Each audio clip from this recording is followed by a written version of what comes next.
Uh, yo. What's going on, guys? Happy flippin' Monday. My throat hurts. If you couldn't tell.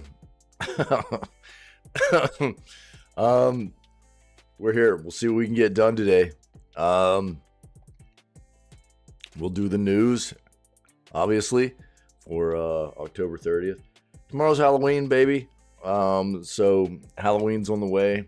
I want to try and make sure that I've got enough rest to get up early tomorrow and get dressed, get all costumed up, and get ready for tomorrow's stream, because I definitely want to make sure that that we're going to be able to do a nice stream tomorrow for Halloween, which is going to require me to get a little bit up a little bit early and get dressed up and things like that. So we'll see how far we get today. I definitely have taken a bit of a turn for the worse compared to what I felt like yesterday. So, but I'm here, and that's good. So we'll make the most of it. We'll make the best of it. We'll get some news done. We'll get some gaming done. It might not be a full day though, because I'm gonna need to rest up a little bit.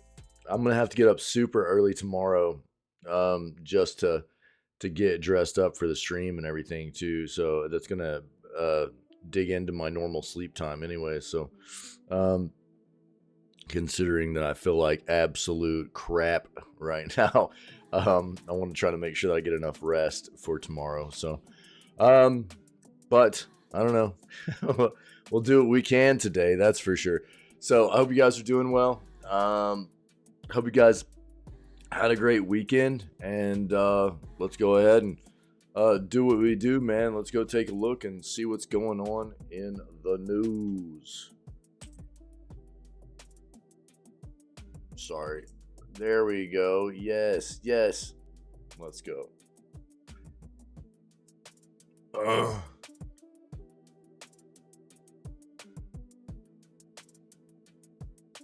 right. So, we've got a new Xbox policy to talk about here, which is saying goodbye to unofficial accessories from November.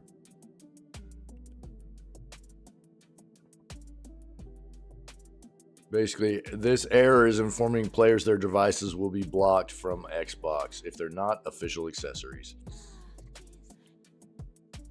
So, there we go. We'll talk about that. Shout out to Vault for throwing that our way. Take a look at that. What is this?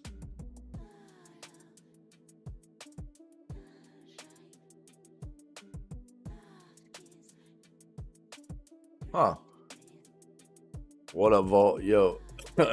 What's up, dude? Cute, free economic real-time strategy about colonizing and defending a solar system. I am not. I'm actually worse. I'm worse.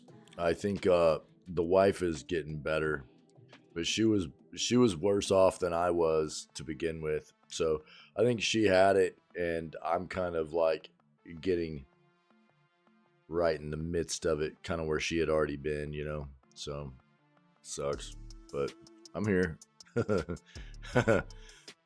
Thanks, dude. Yeah, so I'm gonna do my best to not be coughing in you guys' ears all day long, but yeah, it's definitely set into my lungs and my throat real bad. So we'll see what we get done today, man. Yeah, it's a little brutal. It's a little brutal. I didn't sleep very well either. Felt like I couldn't breathe all night long, you know. But I'm here, man. I'm here. Could be worse, I guess. You know, it could always be worse. Thanks for asking, though, dude. Yeah. One of my big things though is like I'm not gonna miss tomorrow's stream obviously because it's Halloween and I've got I'm gonna dress up and everything. So, but I have to get up super early tomorrow to much earlier than normal to get ready, get dressed, and everything for the stream. So, I might have to call it a little bit short today, just to make sure I get enough rest because I also have to get up early tomorrow. All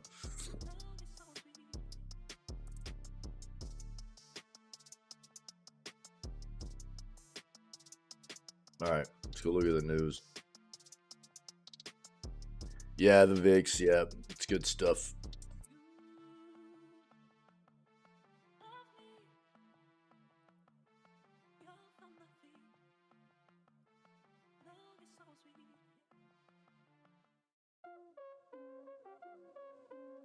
What am I doing, dude? See, I'm all jacked up. Oh, God.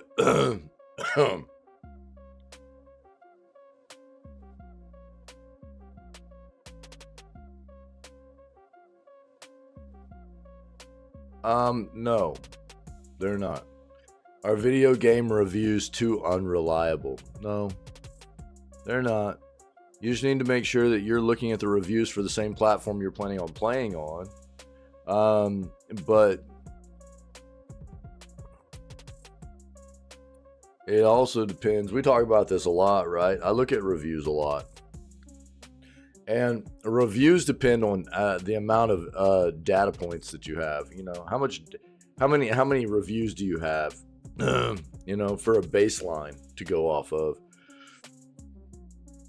Oh, for real? Nice, Vault. Yo, sick, dude. That's great. Yo, did you get Alan Wake 2? Are you PS5 in it or are you PC in it?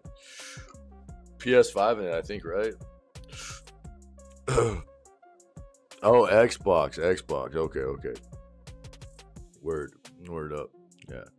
Well, I hope you enjoy it, man.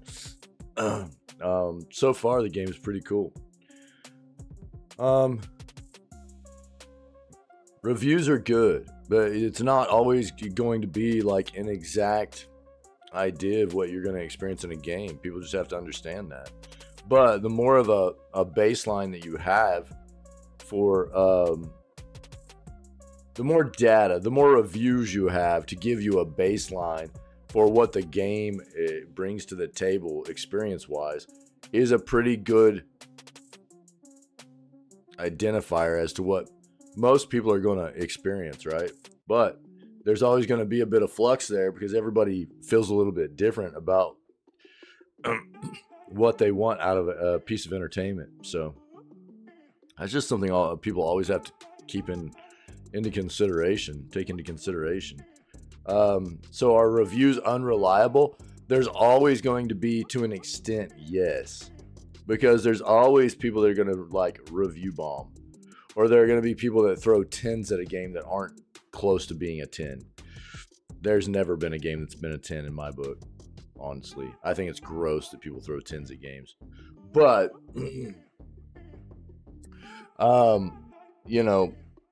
you've got people that are going to be a bit biased one way or the other, and so they're going to review in a biased stance.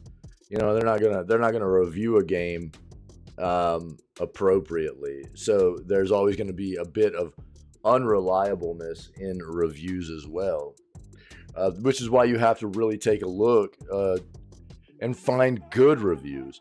I say that a lot. Looking for somebody in a review process that has spent substantial amount of time in the game already, that has a good breakdown of pros and cons for the game, is something that people should look for. I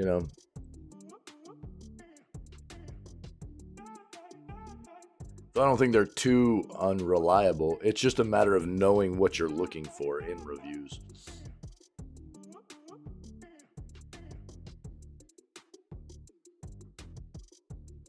Spider-Man 2 is now the fastest selling game from PlayStation.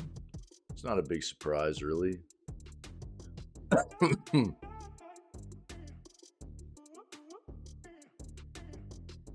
This is where I messed up. Yep. I knew I was forgetting something, man. Ugh.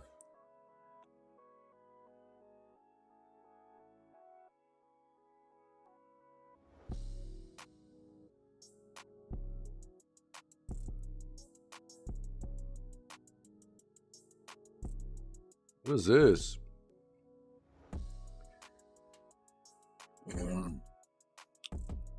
Nintendo confirms plans for intriguing new handheld console. This probably has to do with the patent that we kind of saw yesterday or the day before.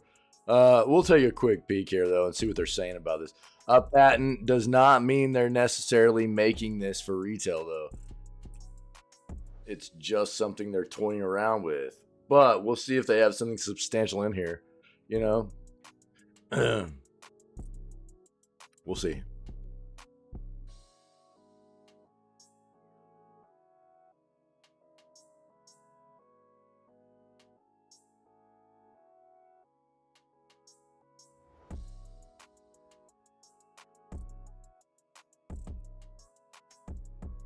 And they can't even be compared.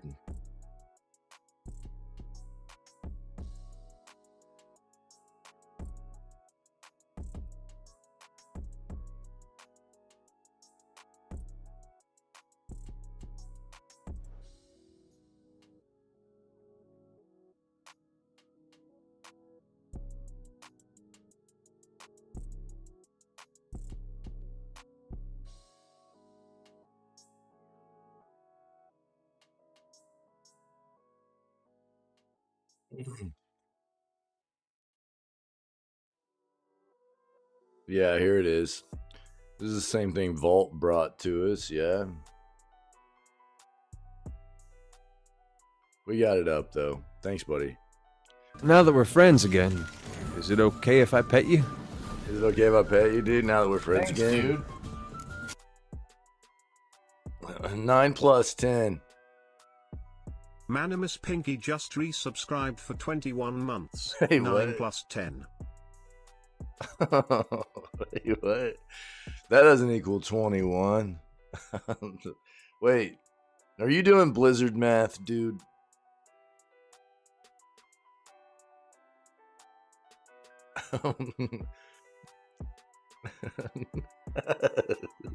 Nah, he's just doing Blizzard math.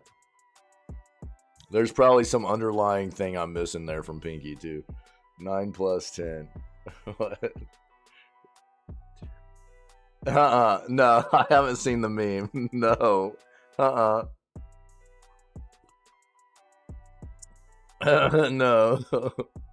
Just YouTube 9 plus 10. Okay, I'll do it later, yeah. Obviously, Vault seen it. At least Pinky had somebody that knew what he was talking about. No. Yeah. My bad, dude. I thought he was just messing around. Yeah. What up, dude? Thanks, brother. 9 plus 10 equals 21. That's Blizzard math, dude, is what that is. Yeah. Yeah.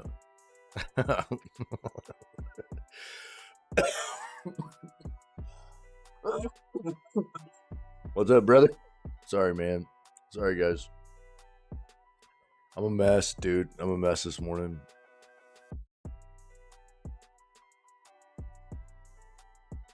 So we'll talk about this. We've already got it up, though. Xbox math. Yeah. Yeah. I mean, look, dude. Like, you know, like I said, the console world's scummy, bro. You know, console world is scummy. They do stuff all the time. I've said for a while now, I think Xbox is the least scummy, but they're still scummy. You know. Yeah, I know, dude. I sound like an old an old cigarette 2-pack a day cigarette grandma or something. I know. I feel terrible, dude. I feel really bad. I don't feel good at all.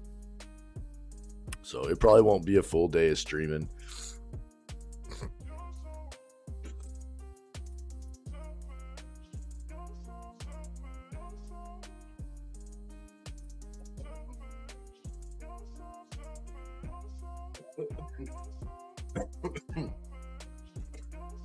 Oh man, a cowboy lumberjack. Thank you.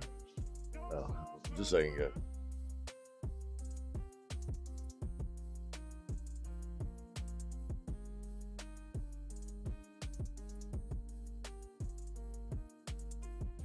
Sorry. I didn't sleep very well, man. And I've got to get up super early tomorrow to get ready for the Halloween stream. So I probably won't stream super long today. Oh, God. Yeah, I do not feel well. I got to get up, get ready tomorrow. I've never done this costume before, so it might take me a while. I need to try to get some rest too, because I want to try to get over this a little bit if I can. Pinky, thanks for the sub. Resub, dude. That 9 plus 10 equals 21 month resub, dog. Appreciate it. Incredible, buddy. Oh, I saw that. What's the costume? You just have to show up, man. You just have to show up. Yeah.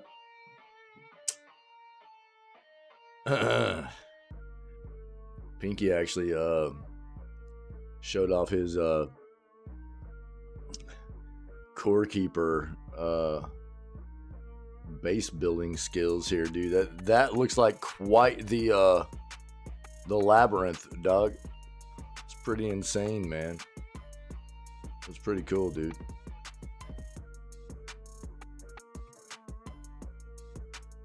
Yeah, I'm not telling everybody what the costume is. Just make it a surprise, you know. I think some people have an idea of what it might be. Yesterday we had daylight savings time changed, so now your streams start 1 hour earlier. It's about 25 layered screenshots. Jesus Christ, dude. Yeah, you did a good job with it, though. It looks dope. Yeah, it looks good, dude. If you guys want to see it, it's in the tavern of the the tavern channel of the Discord server. Pretty cool.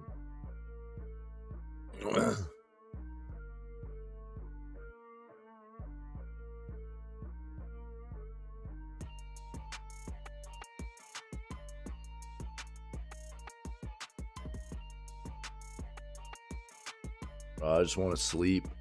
I just want to sleep, dude. I didn't sleep last night for crap. Don't scream. We talked about this. This is that game where you actually have to have a mic set up. And if you, during the game, it's not a very long game, but if you make any sound because of the like scares and stuff, then you have to start the game all over and everything. Yeah, it's looking pretty cool. A lot of people are enjoying it. It's definitely a game for this time of the year, you know. This free archive lets you play vintage video games for free. What is this?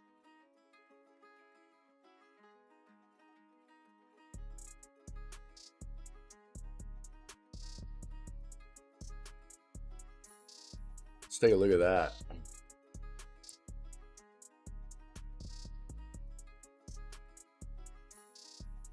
Oh, man.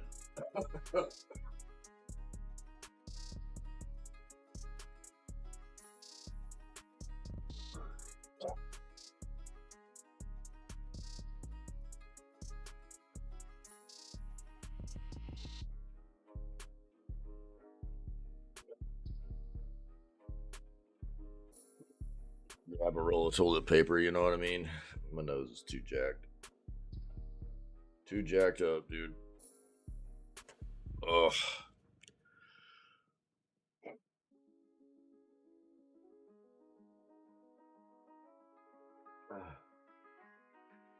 Felt like I was choking like all night long, man, trying to breathe. It sucked.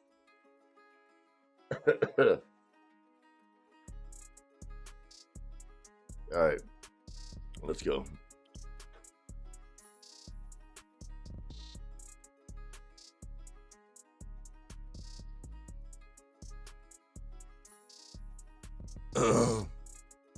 So excited for Thursday, though, dude. I'm excited for tomorrow, and I'm excited for Thursday. I wish I wasn't sick.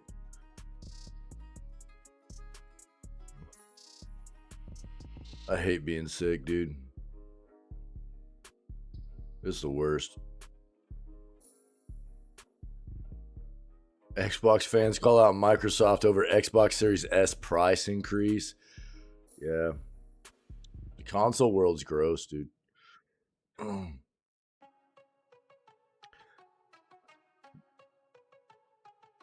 I mean, Xbox hasn't ever really made any money off their hardware, so.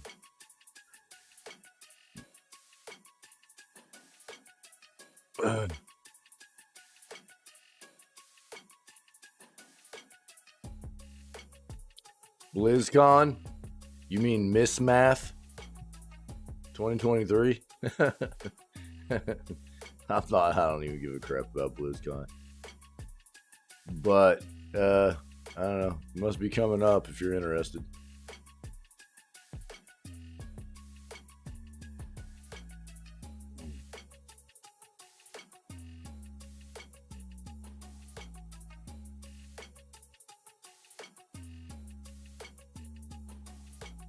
I remember back in the day, I wanted to go to BlizzCon so bad. When I was younger and I was a big fan of Blizzard, I wanted to go to BlizzCon so bad. And now I'm like, God, dude, they would like have to pay me to go to BlizzCon.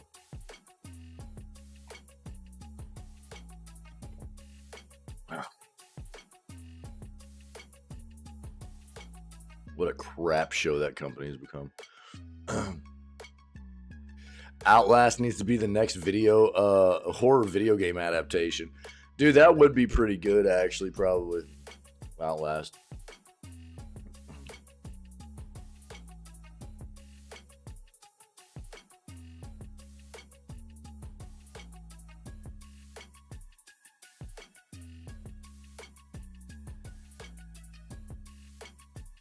Kingdom Hearts Missing Link closed beta registration is now.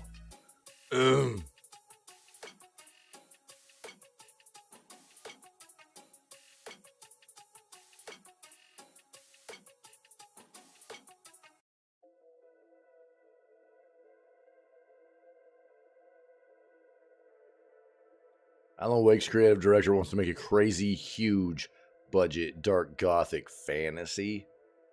We'll take a quick peek.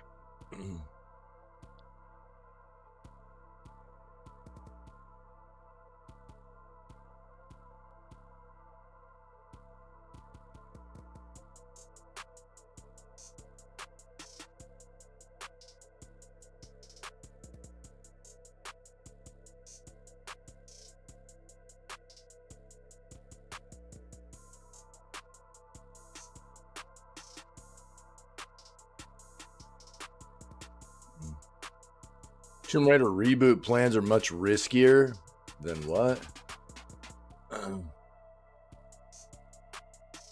Than Alicia Vikander's Tomb Raider 2.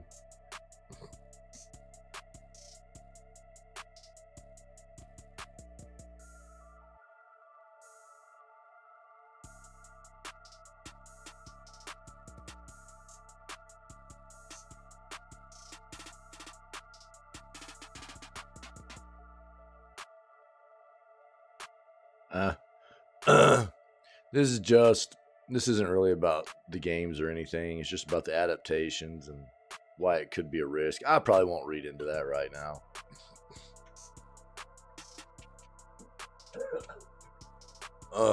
Man. But if you don't remember, I mean, Embracer bought the Tomb Raider Tomb Raider IP off of Square Enix last year. Then turned around 6 months later at the beginning of this year and sold Tomb Raider to Embracer. So Embracer is the one that really owns the Tomb Raider stuff. No, excuse me. Square sold it off to Embracer. Embracer turned around and sold it to Amazon. Dude, my mind is in a funk today. But so Amazon does own the the Tomb Raider IP at this point.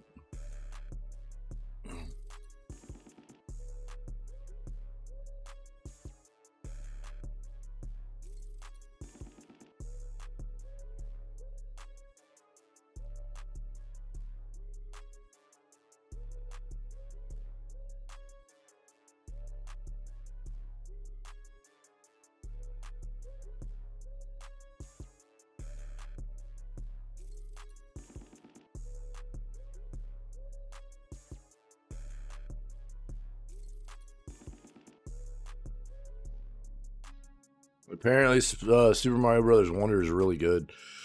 People are enjoying it a lot. Been a lot of good games this year, man. It's been a year for releases. No,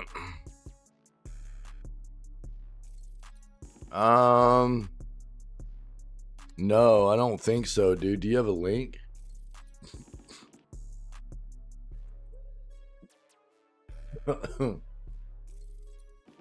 New gameplay video for Little Nightmares 3. We'll take a look at this.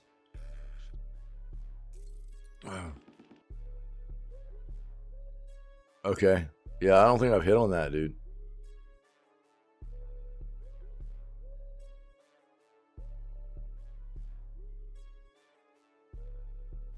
What is this?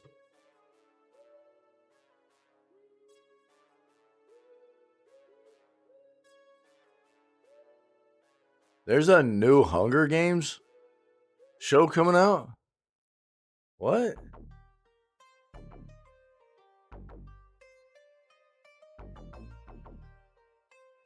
I didn't even know that, dude.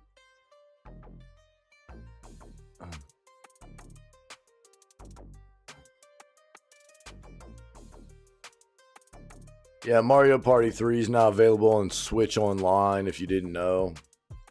It's there.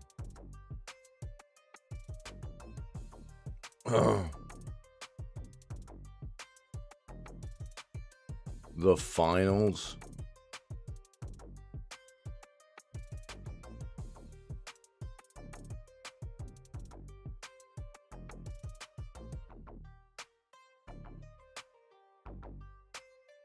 Interesting. Oh. Yeah, I haven't heard about this, dude. Thanks. Yeah, let's take a look.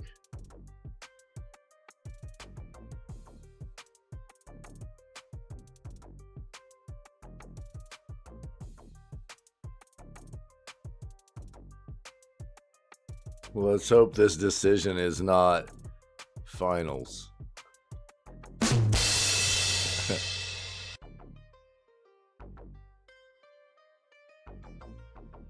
Yeah, okay, cool. We'll take a look at that. Thanks, buddy. Yeah, I hadn't even heard about that. I don't think I've really even heard about that game.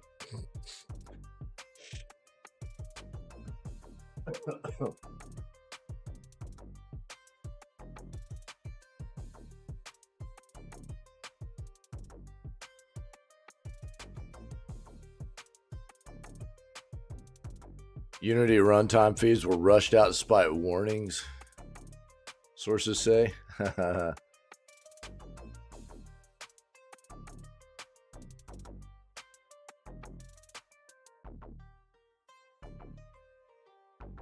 Really?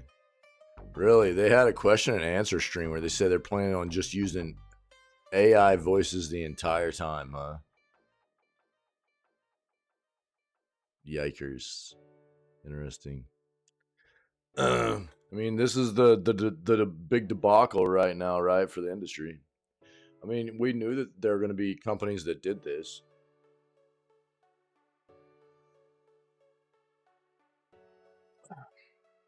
So, whether it be AI voices or AI artwork, you know, whatever.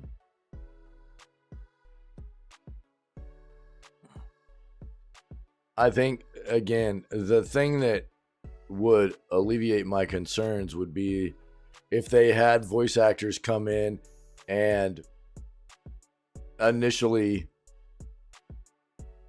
read a bunch of lines off or a bunch of words or whatever and use the the unique audio assets to then utilize the AI off of, right? It's a little bit different than just going AI from scratch. But we knew it would happen. Well, we'll read about it here. Oh, for real? Yeah. Yeah, I mean, that's been my like kind of stance on this whole situation the entire time is like whether it's, for voice work or artwork or anything like that, that's the way it needs to be addressed, I think, is you have to have those unique original assets created to allow specifically for that project to then allow the AI to work off of. If that's the case, I don't see anything wrong with it. But if you're just using AI to begin with, to basically, because it's got to work off of some assets, right? And if it's using assets not created specifically for that project, it's probably using plagiarized, assets that are not meant for that project. They're not owned by that company or anything like that. And it's like an ethical, like moral kind of issue there,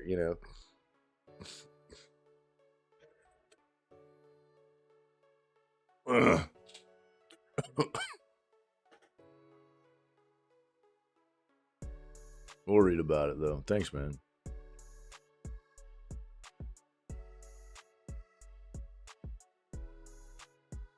Capcom announces REX engine, next step in their renowned RE engine. Okay.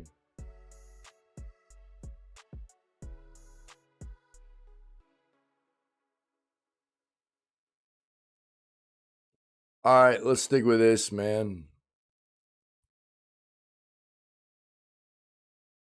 See what we got. Ugh.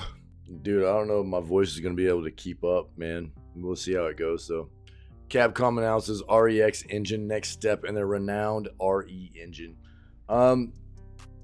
Ever since it was created in 2014, Capcom's reach for the Moon engine, or RE engine, as it is more commonly known, has been pretty revolutionary in the video game world, creating visually stunning games, starting with the highly acclaimed Resident Evil 7. It would go on to be the backbone of several other incredible games such as Resident Evil 2 Remake, Devil May Cry 5, and Street Fighter 6. So it's no surprise that it's a massive announcement that Capcom is apparently working on the REX engine, the next evolution of their in-house engine, as revealed on a Capcom R&D presentation on October 25th.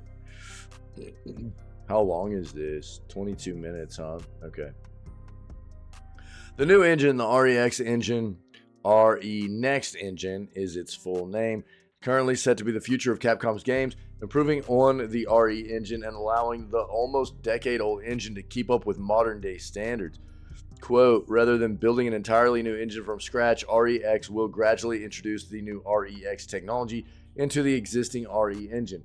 In this way, we will raise the current RE engine to next generation level. They plan to reveal the individual parts of this upgrade engine at another time, though they did show a diagram of the plans for the phases of development moving forward. Red OX, REUI, RE Log, RE Flows, RE Asset Stream, RE Profiler, RE Launcher, RE Runtime. The launcher in particular will probably be of interest to Capcom gamers, as individualized launchers is a contentious topic, though it should be clear that we don't know the exact details of what an RE launcher actually means. Yeah. Still, all these plans... My bad. Kill the music. Sorry, guys. I knew I heard something. Still, all these plans may be subject to change, and the vanilla RE engine still looks to be Capcom's main engine, at least for the immediate future, as Dragon's Dogma 2 is on said engine, as well as Pragmata and Kunitsugami Path of the Goddess. Though it's reassuring that one of the industry leaders is not content to rest on their laurels and is looking to improve upon their engine and provide a better experience for their audience moving forward. Yeah. So it's kind of like we see so many games nowadays being made on like um Epic's engine, which is Unreal UE5, right? It's a very good engine. But there are like we're playing a game right now in Alan Wake 2 that is actually made on Remedy's own proprietary engine, and it looks really really good. So you know we'll see what this next gen engine kind of brings to the table for Capcom and everything as we move forward for sure. If you want to watch the video, then by all means do what you do. It's like 22 minutes long though. It's a little bit too long for the news segment.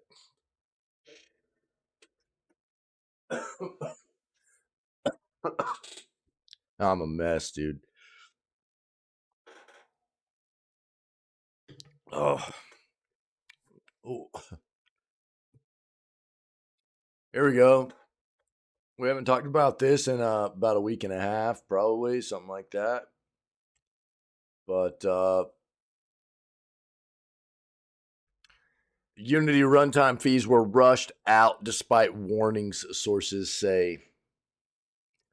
Unity Technologies came under fire from a very angry community of developers last month when it pushed out per install runtime fees for games that ran on the Unity engine on top of existing subscription fees. While the company has tried to make amends with various changes to the monetization scheme, it's done little else to restore its reputation with developers and the video game community in general. Recently, anonymous sources have come forward to reveal that the new policy was rushed out, even after dire warnings from the company's employees. Half of the people in the meeting said this model is too complicated, it's not going to be well received, and we should talk to people before we do this. This is exactly what I said. Their big issue with pushing this out was that they did not talk to their customers about their need to change pricing schemes and to try and work with their customers about something that could be acceptable.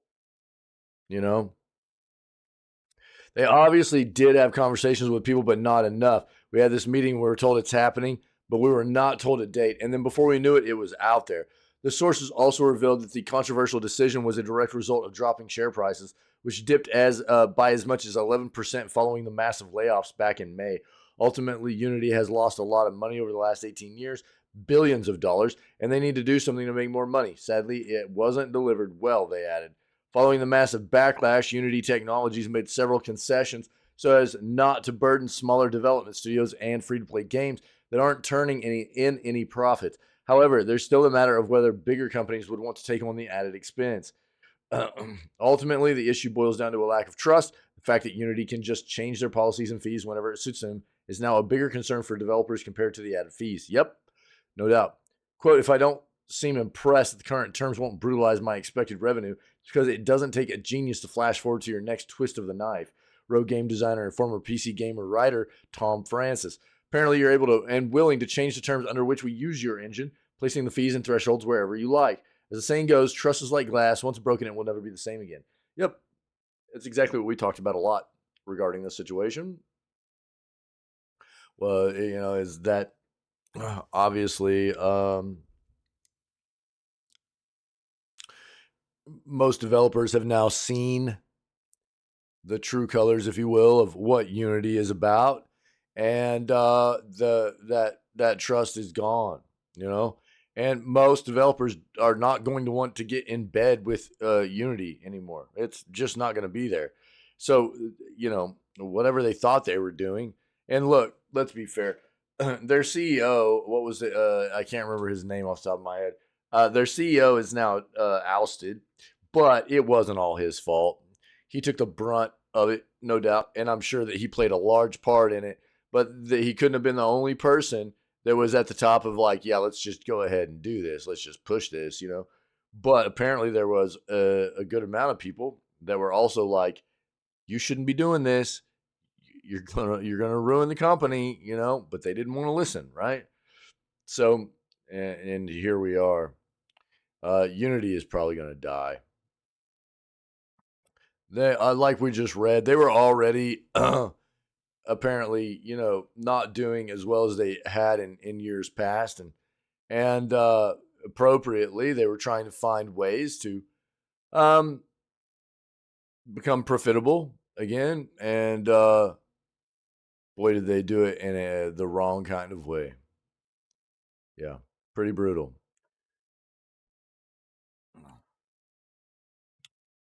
New gameplay video for Little Nightmares 3 shows off co-op mechanics.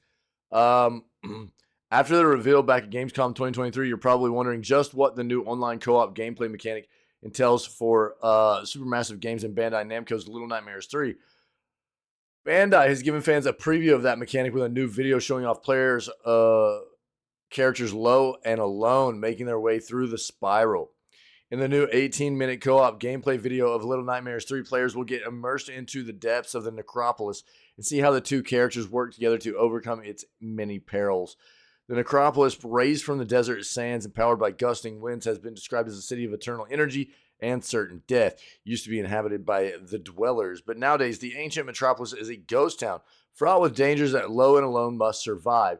In addition to the gameplay reveal, for those fans itching to get your merchandise fix, Bandai has also revealed a new Little Nightmares 3 diorama that you can pre-order from their official store, numbered at 1,999 copies.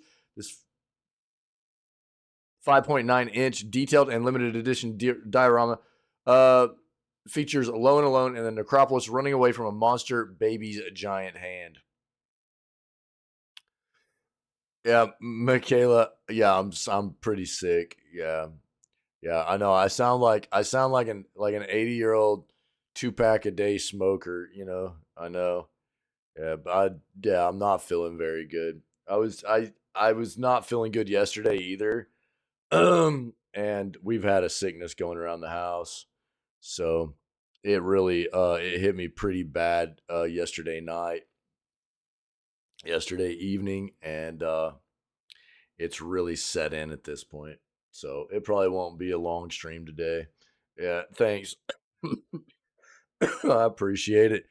I want to try and get as much rest as I can because I'm definitely doing the Halloween stream tomorrow, no matter how I feel. But I got to get up early and get dressed up and everything. So I need to try to get as much rest as I can. So we'll see. I might just do the news. I was planning on playing some Alan Wake, but dude, I feel like crap. We'll see how it goes. Here's the thing. We'll watch this Little Nightmares 3 Necropolis 2-player co-op gameplay walkthrough. Little Nightmares 1 was awesome. It's good to see you, Michaela. How was your weekend? Little Nightmares 1 was awesome. Little Nightmares 2 sucked. I came so close to flushing that game.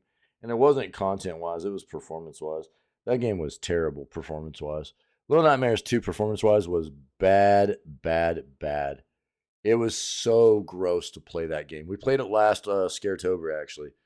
And that game had all kinds of issues. Input loss. Actual, like,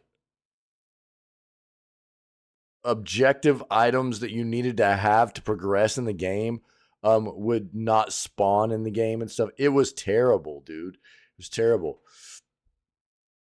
Oh, cool. Right on, Michaela. Pinky. Yeah, dude. Yeah. Let's watch this real quick. No closed captions. Probably because there won't be any talking in this, but...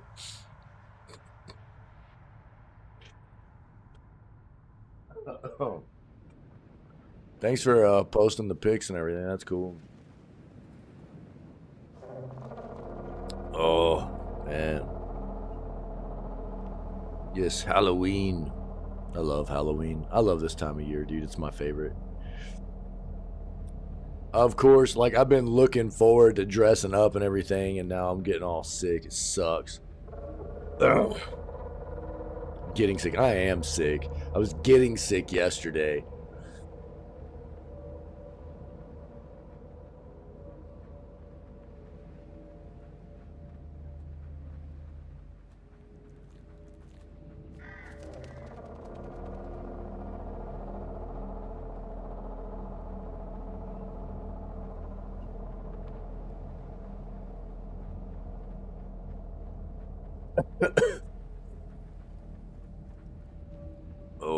God, dude.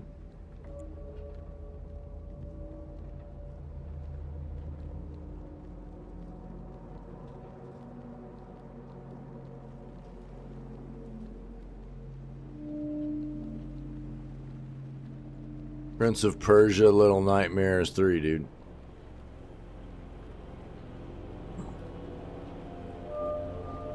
Yeah, yeah. He knows that.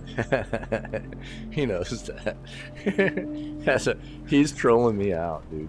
Because I've been saying for a while that we would start Baldur's Gate 3 on November 1st, and then I didn't realize until about a week and a half, 2 weeks ago that would be on a Wednesday.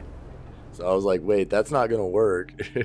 Oh, just yanked out. Okay, cool. Yeah, I wasn't sure if you realized like that was the case or not. Yeah, my bad. Yeah. Yeah, I do feel bad.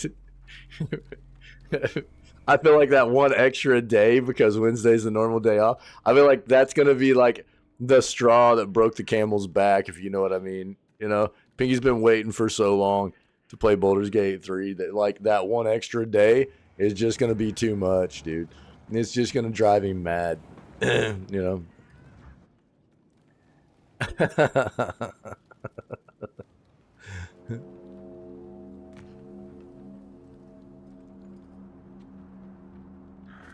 Take the second off too. Yeah, I might just be too sick, bro.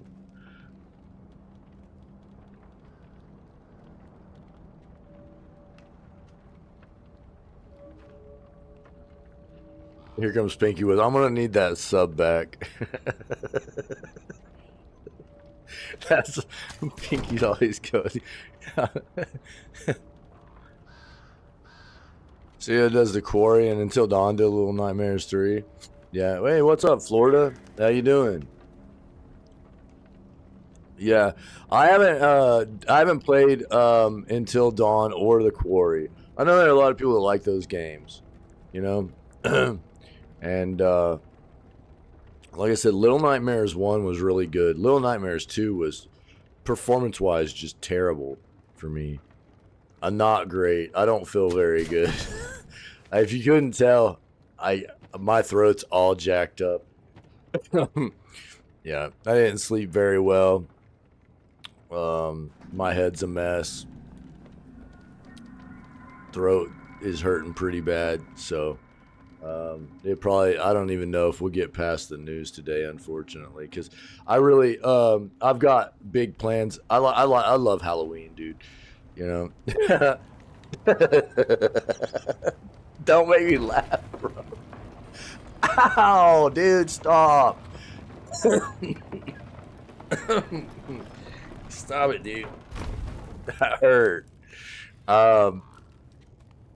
Yeah, so Halloween's like my favorite holiday, man. And I don't know if you've seen like the clip from like last year. I wore 2 costumes last year. Because I didn't dress up the year before. I messed up and I didn't get a costume ready. But last year I wore 2 costumes to make up for it, and then this year I've got a nice costume planned and everything. I'm really excited for it, but I've got to get up early tomorrow because it's a little bit elaborate. It's gonna take me some time. We're not gonna watch like all 18 minutes of this. They are showing off like the co-op gameplay though. It's what you would expect, right? It's what you would expect out of this. It's the whole like, you know, one of you, you know, it's that whole back and forth of helping each other progress, right? That's what you would expect out of a 2.5D, you know, multiplayer co-op kind of gameplay. So what I will say is that I hope that they do a much better job performance-wise out of Little Nightmares 3 than what I got out of Little Nightmares 2. Little Nightmares 2 was terrible. I almost flushed it. I've flushed very, very few games. Little Nightmares 2, I got so close to flushing that game. It was so bad. So much like input loss, bugginess in the game, crashes of the game. and I didn't even play it on release. We played it a year ago. It had all kinds of like objective items that were supposed to spawn in the game that you had to have to progress that wouldn't spawn in the game, and you would just have to restart the checkpoint and stuff. And luckily, I had people hanging out in the community that knew of these issues, and otherwise, I'd have just been, because there were times where I was like, "What is going on? Why can't I progress?" Uh, I don't know. I can't remember. I can't remember, to be honest with you, Flora. I don't know. We can take a look real quick. Take a look. I think it came out on PC at the same time.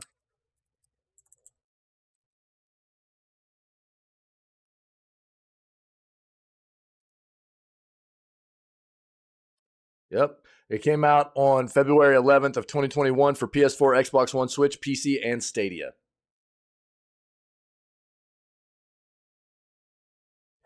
But that doesn't mean it wasn't built for console first and foremost and then ported to PC. We see that a lot. You know what I mean? Just because they were released on all those platforms at the same time doesn't mean it wasn't, primarily built for consoles with PC's optimization taking a back seat, right? It didn't feel good on PC. I'll tell you that. It didn't feel good for me. It was pretty rough playthrough, performance-wise. Content-wise, it was very good. But performance-wise, it was rough, man. So hopefully this one will be a little bit better. I don't know. But it is cool that they're doing the co-op thing. I think that's very neat. So if you guys want to watch the rest of that, I'll link it for you. This time OA will be as Onion and slowly peeling hands throughout the day. Oh, man. Kingdom Hearts Missing Link closed beta registration is now open in the UK and Australia. Mobile spinoff is set for release next year. Okay. So we all know that there's like a new major platform Kingdom Hearts game coming our way built on Unreal Engine 5. This is one of their little spinoffs, right? Players in the UK and Australia can now register to take part in a closed beta of Kingdom Hearts Missing Link. The mobile game is set for release next year, but a closed beta test will take part in the UK and Australia in the coming months. The test will take place between November 29th and December 8th on iOS devices, with an Android closed beta following sometime in January of next year. So in about 3 months from now. However, players can submit their beta test application now on the Kingdom Hearts website, which is linked here, to register their interest in being invited to the closed beta test when it's active. According to Square Enix, the test will not give players an advantage, and saved player data from the test won't carry over to the final release. Players will also be able to play with a controller, with Square Enix noting that the test supports PS4, PS5, and Xbox controllers. Kingdom Hearts Missing Link is described by Square Enix as, quote, a GPS-based action RPG for iOS and Android. So probably something fairly similar, at least GPS-wise, to what you would see in some of the antics games like the Monster Hunter and Pokemon Go stuff. Let's take a quick peek at this, and then we'll read the rest of the article here. 他ならぬ君がこの世界に目覚めたのは漆黒の空に美しく歪んだ星の降る夜だった。流星が確認された海岸線を調査していたらまさか漂着者？手に負えなければ本家預かりということでいいんじゃないですか。君の心を試すのにちょうどいい任務もあるし。My bad. It already had English captions. アストラル界は無と有とがつながる世界。漂着者はまず本家で保護する決まりでしょ。単なる歪みなら俺たちが来る必要はない。マガツ星はどっちだ。錆びたキーブレードか。見せてもらってもいいかい？異世界の記憶のかけらはとても貴重で、 God, 結社間で奪い合いになることもあるんですよ。ここは光と闇、夢と歪みを持った Moogles スカラ・アドカエル。幕が上がり、物語が始まる。それがやがて失われる空白の歴史だとしては。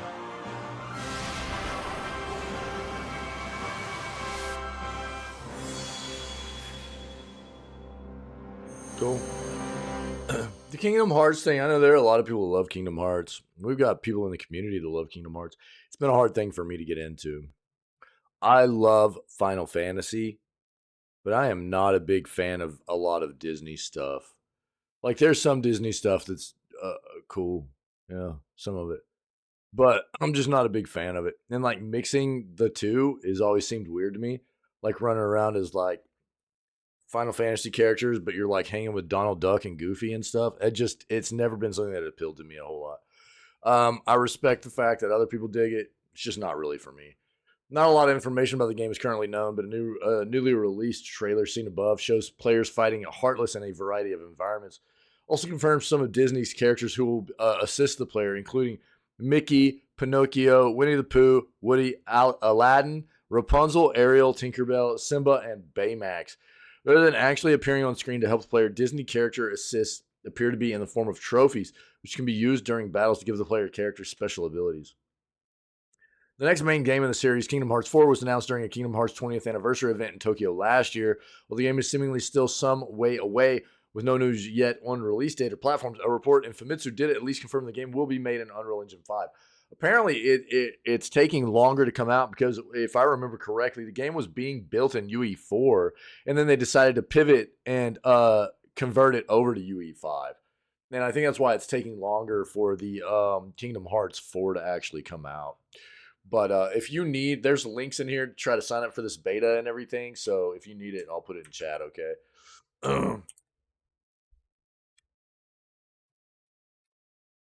So, Alan Wake's creative director wants to make a crazy huge budget dark gothic fantasy game. Lake appears in Alan Wake 2 as Alex Casey. So Alex Casey is actually the creative director. See? Remedy creative director Sam Lake has said that he'd like to make a crazy huge budget dark gothic fantasy game. Speaking in a new interview with GQ, the veteran developer was asked if he'd like to do anything else with his life following his multi-decade career in games. Quote, would I ever do anything else? Yeah, I'm still thinking that I will, he said. There will be a time when I retire. It's just that this has all been so engaging.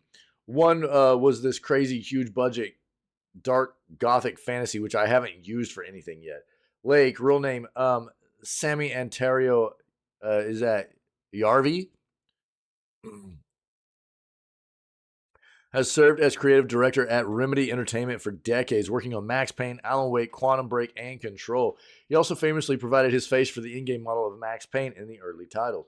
Alan Wake 2 was released on Friday for PS5, Xbox Series X, and S and PC via the Epic Game Store. Alan Wake 2's review from VGC is quoted as saying, a confident and often groundbreaking thriller featuring brilliant writing, incredible visuals, and genuine scares. Finnish fashion brand Makia has launched a line of high-end Alan Wake 2 merchandise to celebrate the game's release. Remedy has detailed plans for 2 paid Alan Wake 2 expansions. Remedy also confirmed this week that Alan Wake 2 will receive a New Game Plus mode and a post-launch update, with exact release timing still to be determined. The mode will enable players to retain all unlocked weapons and upgrades. It will also introduce a fresh nightmare difficulty level and a new alternative narrative, including new manuscript pages and new video content. Cool. Well, we'll see what happens there. It's interesting that he's been sitting on this other idea for quite some time. Check this noise. This free archive lets you get vintage video games for free. That's awesome. The products and services mentioned below are selected independent of sales and advertising. However, don't waste your money. May receive a small commission from the purchase of any products or services through an affiliate link to the retailer's website. Do you have fond memories of playing video games on your PC or old gaming console? If you are still bemoaning the day you got rid of Myst, holy crap, dude. Or your old Skylanders collection. Dude, we still have a ton of Skylanders around here.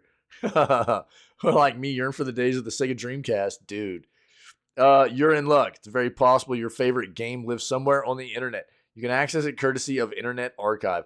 The Internet Archive is a nonprofit organization that's building a digital library of internet sites and other cultural artifacts in digital form. The repository is meant to be freely accessed by researchers and historians, along with the general public, with the purpose of providing universal barrier-free access to all knowledge. If you've ever used the Wayback Machine to access an article, you've already used the Internet Archive.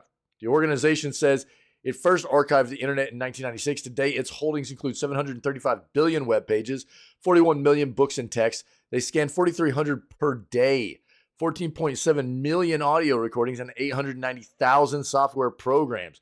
This includes the Internet Arcade, linked right here, which has a library of coin-operated games and the CD-ROM software library.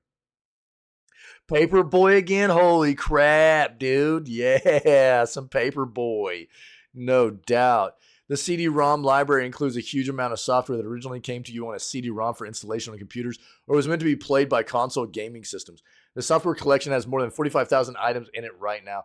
I actually, at about 10 months ago now, at the beginning of last year, I got out a bunch of my old gaming stuff. I've got, I didn't show all of it off, but I have one big giant tub of gaming. I've got a bunch of old consoles. You know, like there's my old Game Boy right there in the background and stuff. But dude, I've got like old magazines. I've got a bunch of the I've got like even old Micropose. The boxes are still in like really good condition too for like XCOM and XCOM Terror from the Deep and stuff like that. I've got a bunch of that old stuff, man. I've got the link for the YouTube video, I think. I'll pull it up here in a little bit. I need to probably make a command for that so people can see some of that stuff. But I'll see if I can pull it up in a second. I've held on to a lot of, shout out to my parents. My parents, I left home as a young adult, and they held on to a lot of my gaming stuff for me until I was ready to get it back from them. You know, it was really cool of them to do that. They knew it meant a lot to me, and I mean, I've got Diablo 1, Diablo 2. I've got like all these like boxes of games, you know, for PC. I've got a bunch of my old consoles, all kinds of stuff. You know, it's really neat. Um, using the search function, I looked for and found like, dude, I didn't even remember whenever I was showing off all that stuff at the beginning of the year. I got my old NES out and opened it up. I've got original Double Dragon cartridge in there, you know. It's pretty wild. Using the search function, I looked for and found some old favorites like Where in the World is Carmen Sandiego, Princess Maker 2, and Doom 2, plus a number of Final Fantasy games. Once you've located them, you'll have to check your download options box on the right to make sure it's available in a format you can use. You may need to click Show All in that box to find an ISO file, which contains the entire contents of a CD-ROM disk. After that, you'll have to figure out what compatibility settings to use so that older files work on your current PC. Newer Windows-based computers have a compatibility mode that can help you run those programs natively, or at least figure out why they're not working. Check with Microsoft for instructions. You can also try out an emulator like DOSBox. Yep. In no time, you'll be experiencing all the nostalgia of your glorious early days of gaming. There was an awesome old game on PC. I don't know how many people remember it. It was a Magic the Gathering game, dude. And it was really dope, dude. It was cool. I liked it a lot. One of my earliest, like, I remember playing back in the day on PC, my favorite Star Wars game of all time. Really, right up there with Knights of the Old Republic is X-Wing, dude. I used to play X-Wing a lot as a kid. It was a really cool game. I liked it a lot back in the early days of my PC gaming.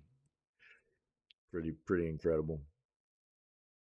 This is neat though, dude. They got links in here to check this out. Let's go check out the Internet Arcade real quick. Check this noise, dude. Coder is GOAT, dude. Yeah, no doubt. I played a lot of Coder back in the day, too. I've just got a very nostalgic place for X-Wing as a PC gamer, you know. I played all my Coder on console, but, you know, I've got a very, very soft spot in my gamer heart, dude, for X-Wing as a PC gamer, you know. Yeah, check this noise out, dude. This is sick. Yo, this repository is awesome. And there's something to be said for look, Altered Beast, dude, 1942, all kinds of cool stuff in here, man. Sonic, Cruising USA, bro, King of Fighters, the old South Park game for 64. Wow, dude, nice. This is neat. Yeah, you're preserving video gaming history is what this is all about, you know. And I truly feel that this is, dude, Time Crisis. Holy crap! You remember the old Time Crisis game? Well, the old arcade game. Yo, that's sick. And Terminator 2: Judgment Day. Whoa, WWF Superstar. Oh, this is crazy. Splatterhouse. No way. Neo Geo. Oh my god, dude, this is insane. Oh man, this is cool. I'm gonna have to put a flipping bookmark in on this one. But here, if you guys want this is the article we read. This is the Internet Arcade as well, which is also linked in that article. But this is pretty dope, man. Preserving video gaming history, Cubert, man, is a Mortal Kombat 3. God dang, dude, I can't stop. Marvel superheroes. It's a very important thing, man. Tetris, Pac-Man. It's there's so many of these studios that just let a lot of this stuff die off, you know. And to have these organizations that are willing to pick up the ball and create these like repositories and museums and preserving video gaming history is a very important thing for us as enthusiasts. And I think it's a very important thing, not only for us, but for the future of what video games are. I don't think that it should be lost on even young, new developers to understand where gaming has evolved from, I think is an important thing for those people. And to be able to go back and take a look at where, because they're obviously over time and the generations and evolution of gaming and stuff, having an idea of why gaming has gotten where it is and the very important games, especially that have been progressive for the industry. I think that's something that developers need to understand and have an idea of why that has happened so they can incorporate some of that knowledge and thinking into their own development processes for the industry moving forward. I think it's an important thing. So this is very, very cool. Nintendo. Here you go, Vault. We were talking about this yesterday, yeah. Nintendo confirms plans for intriguing new handheld console.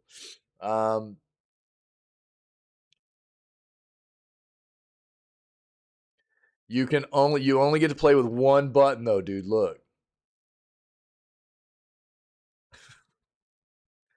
It's just one button. Well, no, there's some bumper buttons too. So maybe a joystick and two bumper buttons. That's all you get. This is a device to challenge gamers. All right, I'm just playing around. All the Nintendo talk in recent weeks has been dominated by the upcoming, this should be quoted, Switch 2 console. They haven't deemed it that yet. They haven't announced that that's the name of it. Probably will be, but it has now been revealed that the company are in the very early stages of developing a different handheld console. They recently filed a patent for a device that is similar in appearance to the 3DS, but can be split into two to accommodate wireless gaming for two people. Interesting. There has been a speculation that the patent may in fact be the Switch 2, but seems more likely that it is for an entirely different device. However, it must be noted that not all patents come to fruition, and as you can see from the designs below, there is not a huge amount to decipher about the prospective console. So it can actually kind of pop off, I guess. Quote, well, first, I can't comment, or I won't comment, I should say, on the rumors that are out there. But one thing we've done with the Switch to help with that communication and transition is the formation of the Nintendo account.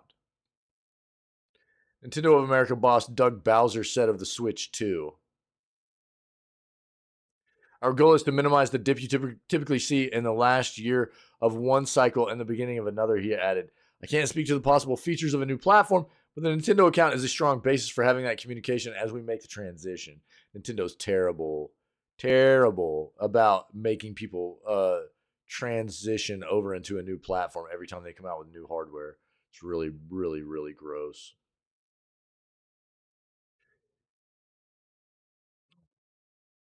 Well, as I've said before, patents aren't necessarily a definitive thing about something that we're going to see come to us in retail. Okay. Patents get submitted all the time. These big companies, especially like, for the gaming industry, Nintendo, Xbox, PlayStation, companies like that, they are submitting new patents day in and day out, sometimes multiple patents a day, and most of them don't come to fruition.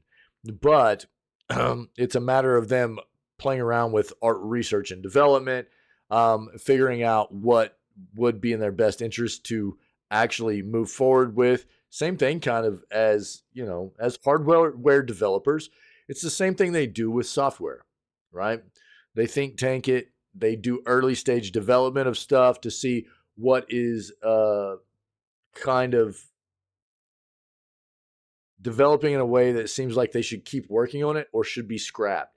More often than not, these patents just end up sitting there not being used. But sometimes they do actually end up becoming full-fledged products. And we'll see what happens with this, okay?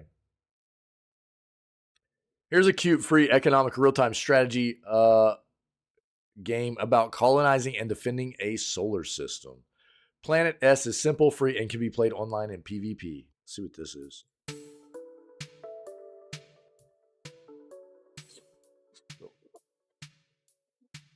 Oh, man.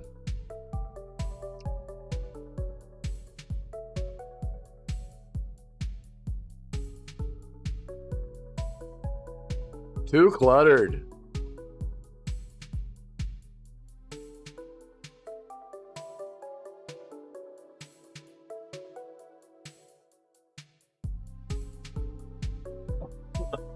Sorry, guys.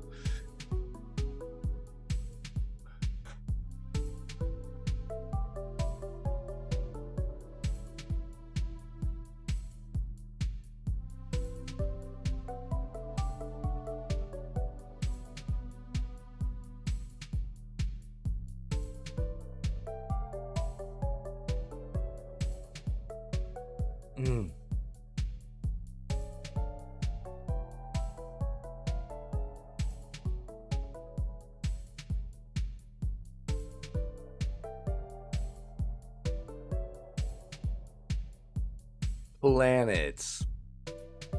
Interesting. A free passion project from a team of game devs is released on Steam after a few years in early access. It's entirely free. Planet S is a game where you're dropped with your single colony ship into an uninhabited solar system, either alone or alongside others with their own ships. From there, it's your job to try and expand to get the resources you need to survive and thrive. Starting either by yourself or with other players, you then go about grabbing and starting a planet with the necessary resources to expand. From there, you'll eventually hit a resource not on your starting world, requiring you to expand to one of the other worlds in the system. It's not the fanciest game, to be clear. It's a pretty simple RTS without a ton of depth in combat, but does use a kind of settlers or anno-style resource rate system to have you supply your civilization, which is pretty neat once combined with the mechanics of inter-civilization trade, expansion, and combat. Probably the coolest part is that you'll have to continually support new resources to upgrade your citizens to a higher tier. Higher tier population unlocks new, more advanced buildings and produces more research, used to upgrade your existing infrastructure to be more efficient and to unlock yet more new facilities. So get out there, grab a few buddies, and go to town on trying to conquer a solar system. The high range of customizable perimeters in map generation will let you tweak it to be brutally rough with lots of limitations. Sorry. Or a resource-rich setting where you'll be throwing battleships at each other in no time. You can find Planet S on Steam for free. There's a link right here. I'll go ahead and pull it up for you guys, though. Planet S. It's got really good reviews so far. It's like a 91% of over 700 reviews. It's pretty solid. Free game too, man. Can't beat free games. Since we're on that topic, let's go ahead and remind people that right now for PC, you can get Tandem, A Tale of Shadows, and The Evil Within 2 for free all the way through November 2nd at 10 a.m. So grab these free games. The next free games will be Fist, Forged in Shadow Torch, and Turnip Boy Commits Tax Evasion. So great games, especially Evil Within 2. I'm very familiar with. Played this our first Scaretober. Game is so flipping good. Tango Softworks, amazing. Another couple of notable titles here coming up. It's a no-brainer, man. Grab your free games. Even if you're not a PC gamer right now, I recommend this a lot. I haven't said it in a while, though. Even if you're not a PC gamer right now, who knows when you might be in the future. And if you just take the time to create a free account on Epic, you just have to go to their website, create a free account. Then you can start logging in once a week, grabbing your free games, and you'll have a massive library of very notable to banger titles you'll be able to play once you do dive into the world of PC gaming, okay? It's really a no-brainer. People should be doing this.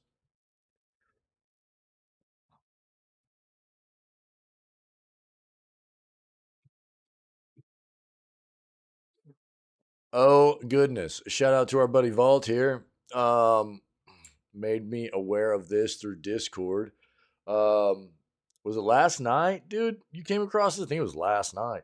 Xbox's new policy, thanks, buddy. Xbox's new policy says goodbye to unofficial accessories from November, thanks to the error 0 X-ray 82 Delta 60002.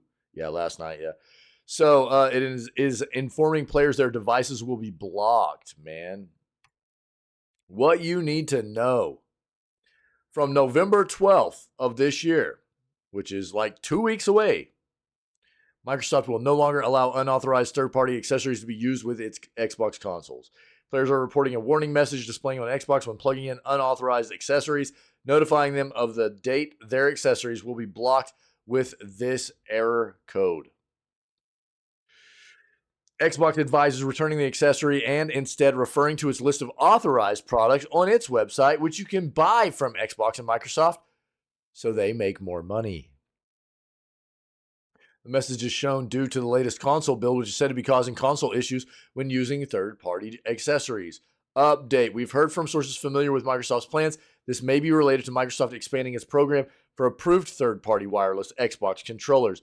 Most Xbox third-party controllers right now are wired. Windows Central has reached out to Microsoft for comment. And a significant development for Xbox users, the era of tinkering with your console to use unapproved accessories is drawing to a close. Xbox has taken a definitive stance by instituting a new policy that will block the use of unauthorized accessories with its consoles, effective as of November 17th. This decision has already begun to reverberate amongst the gaming community. May have already had a warning about it on their consoles in the form of error message, which we have been talking about.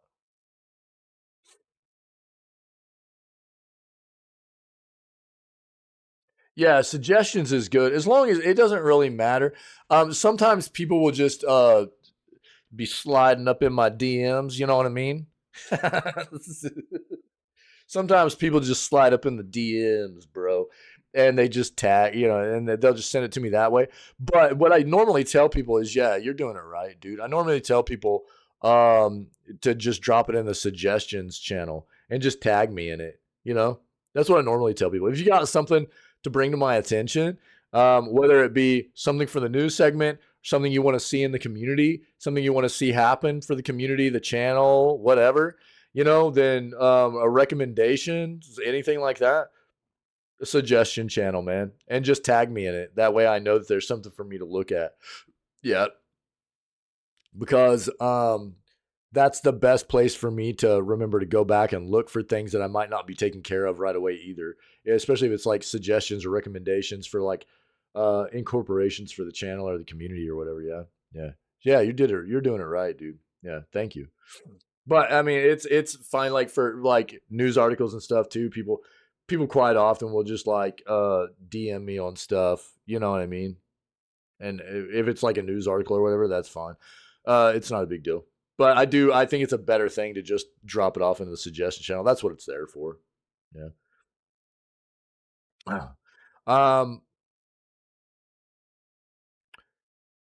So a quote, a connected accessory is not authorized. Using authorized accessories compromises your gaming experience. For this reason, the unauthorized accessory will be blocked from use on November 12th.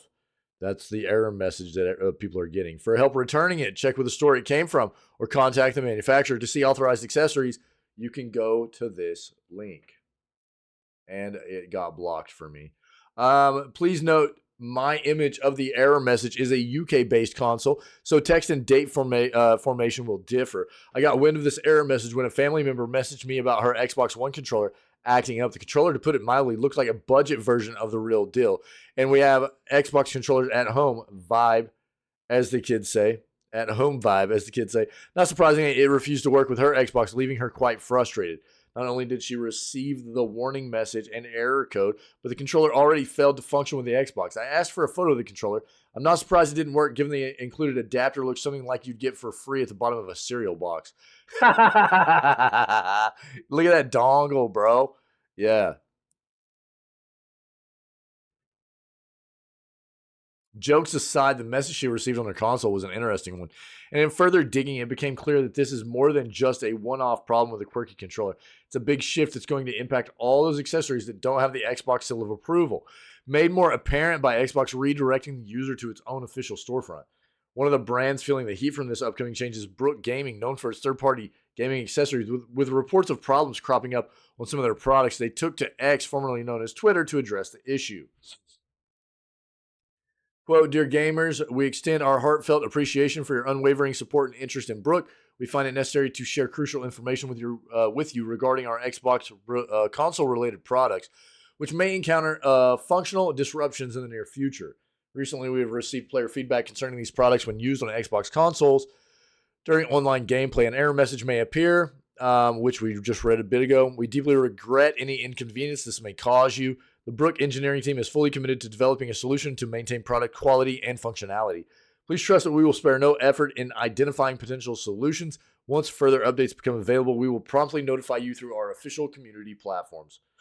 Their affected products listed by the brand are Wingman XB2 converter and XB fighting board, with partial functionality affected on its UFB fighting boards and steering wheel adapters.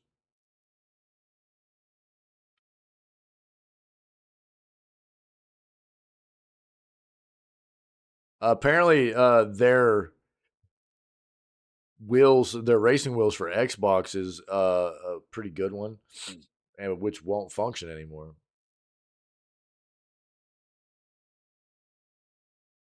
Why is Microsoft doing this? Our sources indicate that Microsoft is lifting restrictions on the ability for third-party hardware manufacturers to build wireless accessories for Xbox Series X and S devices. Indeed, this year we saw the Power AMOGA XP Ultra launch, which is among the first official third-party wireless controllers that isn't simply a reskinned Xbox standard controller or a patent holder such as some of the Scuffs accessories. Excellent Xbox controllers like the Razer Wolverine V2 Chroma are let down solely by the fact they are wired. Microsoft previously had no easy path for third-party manufacturers to get wirelessness into their controllers, with only headsets getting approval via a special Microsoft security chip.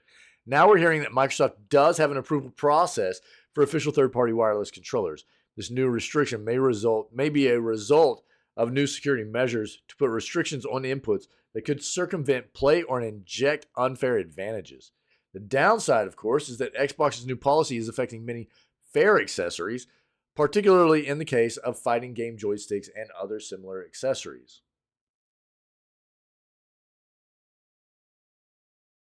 Yeah, if you're wondering if your products that you have are going to be affected, it basically comes down to this. As long as you're using a product from manufacturers that have officially paid for the Xbox license, you should be in the clear. Brands like Turtle Beach, Razer, and other featured on our, they have lists for best Xbox headsets and best Xbox controllers fall under this category and won't be affected by the recent change. Wireless headsets already need a security chip approved by Microsoft to incorporate wireless effectiveness on Xbox.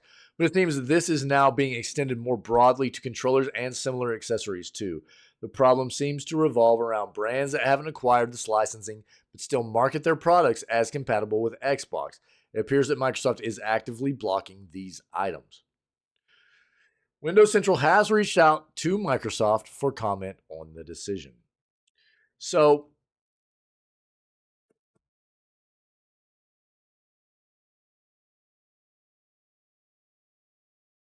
this is going to feel bad for a lot of people.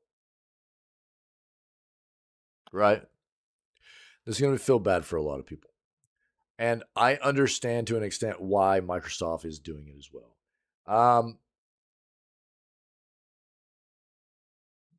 So part of it is literally what they talked about with the unfair advantage and some accessories being altered to be able to be used for certain types of competitive gameplay where, unofficial accessories can be altered pretty easily to give people an advantage.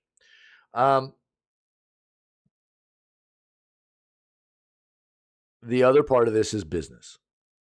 You cannot deny the fact that the other part of this is a business decision. Xbox also, they have this program where it's like, you can, if you want to make products for our devices, we'll sell you a license. You can, become an official manufacturer for products for our hardware, right? And this becomes an issue when so many other manufacturers are going, we don't need your license, right? We don't need your approval. We can just make a device and it works. So why do we need your approval? Why do we need your licensing or anything, right? And for Microsoft, they already have an amount of hardware manufacturers that are bought into that. And for those manufacturers, they go, why are we buying into this? Why are we having to get these approvals when there's so many other manufacturers are just off the hook? So from a business standpoint, Microsoft needed to do something if that's the way they were going to handle this side of the business. It feels bad for a lot of game players, for a lot of these devices they already had. I'll be honest with you though, many of these like unofficial devices are not built very well. There are some that are decent. Most accessories, most peripherals are not built the way they were used to be made anyways. But a lot of the, kind of lower end third party unofficial accessories and stuff tend to be pretty low quality build. Yeah. You'll end up getting like a lot of really bad stick drift in them real quick. Bumper button brakes, which I get that on my Xbox One controllers too, but apparently it's because I'm so heavy handed. I don't know. Luckily, I don't play with a controller a whole lot. I have to replace mine all the time. I've always got extra flipping bumper buttons hanging around to put in my Xbox controllers because I just break them all the time. But and I've got official controllers. I rock official flipping Xbox controllers. But especially the lower end third party controllers tend to just have a lot more issues in my experience. They say it's for safety, but they really want to cut. Yeah, I mean that's kind of what I'm getting at. Exactly. Yeah, I mean some of it's going to be I'm not going to deny that there's probably a little bit of it that has to do with the trying to keep gameplay fair, keeping accessories unaltered and keeping people from having an advantage for these from using these unacceptable types of peripherals and stuff like that. But a lot of it's just business. A lot of it's them trying to make sure that they and their partners are getting the business, right? I don't think that should be lost on anybody. Shouldn't be a surprise either, I don't think, right? And it's going to feel bad for a lot of people when they lose access on being able to use a lot of these devices that they've accumulated over the years playing on Xbox hardware.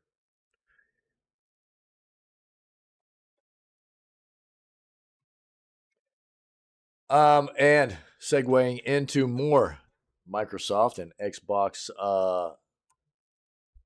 info here. Xbox fans call out Microsoft over Xbox Series S price increase. The Series S has been a point of contention for Microsoft and especially developers. And I really I don't see Microsoft ever doing this again. It's been terrible for them. You know, if you don't know, they basically made it to where anytime any developer wants to and I know that we're not talking about developers here, but the Series S has been terrible for them. Anytime a developer wants to release a game on Xbox's platform, they have to release on Series S and X. And Series S is severely underpowered compared to the X. It's like having to develop a game for two completely different pieces of hardware. And it's not fun for developers, man. It's been rough for developers to want to develop for Microsoft's Xbox platform. It's very, very, very, very rough for them. We've seen time and time again, most recently with something big like Baldur's Gate 3. The reason that game didn't come out on Xbox originally was because they couldn't get it to work the same way on Series S as they could on Series X. Apparently, it's coming to us, and it's not going to have the same features on Series X as it will on X, because Microsoft is allowing them to do that because they want the game on their platform as soon as possible. But it's a pretty brutal thing, and I guess initially Microsoft saw this as a way to pull in more people to their platform, but I think it's been more of a headache for them than it actually has been beneficial to get more people into their platform, honestly. Xbox fans across the internet are calling out Microsoft for its recent price increase of the Xbox Series S. Back when the X and S launched in 2020, we're just now hitting 3 years. Next month. So November will be 3 years. Keep that in mind. Next month will be 3 years for the Xbox, current gen Xbox and PlayStation consoles. That means we're roughly halfway through their lifespan, if you haven't thought about that. Normal traditional console hardware goes anywhere from 6 to 7 years before it's replaced. That means that we're about halfway through the lifespan of our current gen consoles for Xbox and PlayStation. Kind of wild. Doesn't seem like they've been out that long now. The low cost of the Series S has arguably made the Xbox ecosystem more accessible than ever before. Now, in the wake of a price hike in one region, fans believe that Microsoft is betraying the entire purpose of the console. Originally reported by The Enemy, Microsoft raised the price of the Xbox Series S this past week solely in Brazil, previously coming in at a value between what is the denomination in Brazil? I don't know what the denomination is in Brazil. Does anybody know? It's not like rubles or anything, is it? That's I thought that was India. Am I wrong? But 2,000 and 2,500 was previously the Xbox Series S in Brazil. What is Brazil's denomination?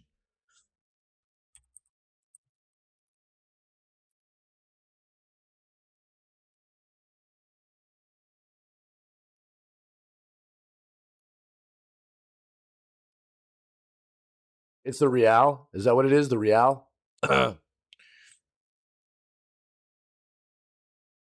more you know, right? We're learning, dude.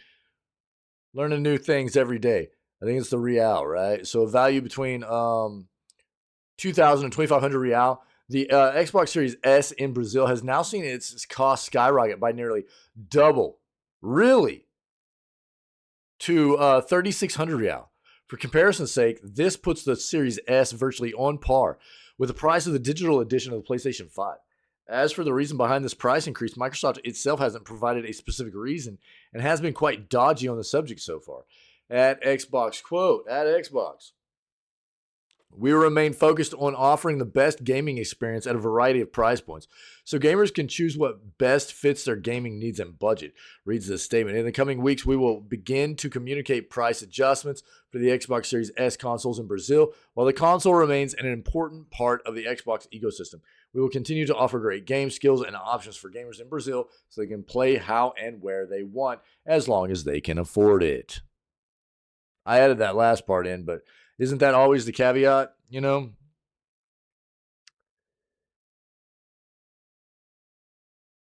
In a general sense, the economy around the globe is in somewhat rough shape right now, as such margins that may have previously been seen on video game consoles have dwindled greatly in the past couple of years. In fact, both Sony and Microsoft have previously raised prices on their hardware in other territories, which means that what is now happening in Brazil isn't necessarily new. That's quite the price increase, though. Still, with the Xbox Series S in particular, its low price was perhaps the biggest allure of the console. That's the only reason they made it. With Microsoft now looking to charge roughly the same amount of money for the platform when compared to the PS5, it's going to be much harder for Xbox to gain a greater foothold in Brazil, which historically has a massive gaming market. Only time will tell if Microsoft looks to shed more light on why it made this move. But for now, the decision is being met with widespread negativity across social media. So what is the Series X selling for? Because the Series X is traditionally on par with the PS5, right? Series X and PS5 traditionally pretty close in price in most regions. And if the Series S in Brazil is now on par with what you would pay for a PS5, I'm guessing the Series X is right there close too. So why would anybody buy a Series S? Unless you can't get a Series X there. That's weird. That's weird, man. Okay. This is the last article I have for the day. Um, I I'm not sure that I'm gonna do gaming stuff today, guys. I feel absolutely terrible. Um, if you can't hear it in my voice, my throat hurts really bad. I didn't sleep very well. I'm all stopped up, man. And the fact that um I've been able to get through the news and reading all this stuff, but I'm afraid I wouldn't be able to get through. I wouldn't be able to get through Alan Wake with all the reading I would need to do in Alan Wake. I'm afraid, and I don't want to risk missing tomorrow. That's the thing I'm really worried about. Normally, I would probably just push through this. With the way I'm feeling, I would just push through and at least get an amount of streaming in today, game wise. But I'm really scared. Yeah, Florida and Vault. Yeah, I appreciate it, guys. I hate not doing full stream days, man. It always makes me feel terrible, you know, and I hate being sick. But tomorrow's Halloween, dude, and I want to have a full stream day for Halloween. I do not want to miss time for Halloween. So I'm afraid if I went any longer today, I'd risk losing my voice and stuff. I really want to try to rest up and not have that happen. Well, yeah.